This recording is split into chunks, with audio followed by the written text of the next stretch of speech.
What are the types of proportion. देखिए proportion की कितने टाइप है मैं आपको दिखा देता हूँ। प्रोपोर्शन से 3 शाखें निकली है। एक को डायरेक्ट प्रोपोर्शन कहते हैं। क्या बोलते हैं? Direct proportion. ये मैं क्वेश्चन 11 का आंसर दे रहा हूँ। एक को बोलते हैं इनवर्स प्रोपोर्शन, ओके, और दूसरा है कंपाउंड प्रोपोर्शन, तीसरा। ये 3 शाखें हैं कंपाउंड प्रोपोर्शन, ओके। ये डिफरेंट शाखें आ गई। ये क्वेश्चन नंबर 11 सॉल्व हो गया। अब देखिए अब डिफिनीशन आ रही है क्वेश्चन नंबर 12 में। ये डिफिनीशन है डायरेक्ट प्रोपोर्शन की। क्या प्रोपोर्शन की डिफिनीशन है? डायरेक्ट प्रोपोर्शन की।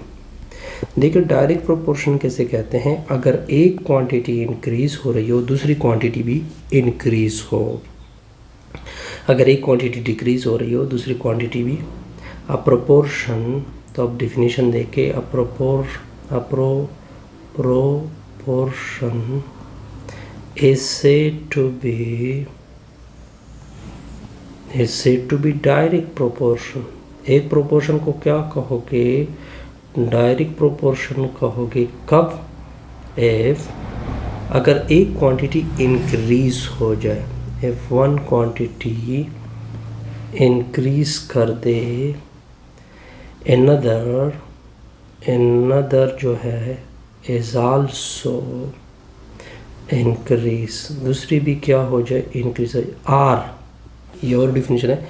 इफ वन क्वांटिटी या इस तरह हो, एक वन क्वांटिटी डिक्रीज हो जाए, एक क्वांटिटी में आप कमी लेके आए, another दूसरी जो है also डिक्रीज, दूसरी भी में क्या आ जाए? डिक्रीज आ जाए। यानी कम के साथ कम और ज़्यादा के साथ ज़्यादा हो, के साथ ज़्यादा हो। अगर एक इन कम हो रहा हो दूसरा भी कम हो, कम के साथ कम। अगर एक ज़्यादा हो रहा हो तो दूसरा भी क्या हो रहा हो? ज़्यादा हो रहा हो। इसको क्या बोलते हैं? Direct proportion. आप देखिए अब डिफिनीशन आ रही है इनवर्स प्रोपोर्शन की। ये किसकी डिफिनीशन है? इनवर्स प्रोपोर्शन की। इनवर्स प्रोपोर्शन किसे बोलते हैं? कि एक प्रोपोर्शन,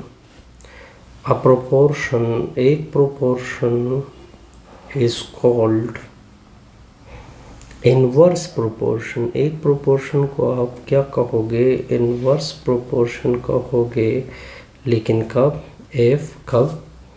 इफ वन क्वांटिटी, अगर आप एक क्वांटिटी में इंक्रीज लेके आए, while the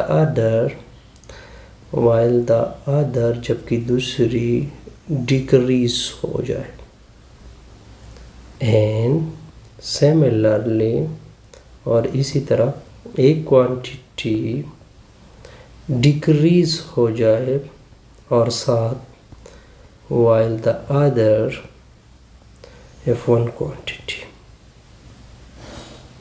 while the other increase, दूसरा क्या हो जाए? इंक्रीज हो जाए, is called inverse proportion। इसको क्या बोलते हैं? इनवर्स प्रोपोर्शन बोलते हैं।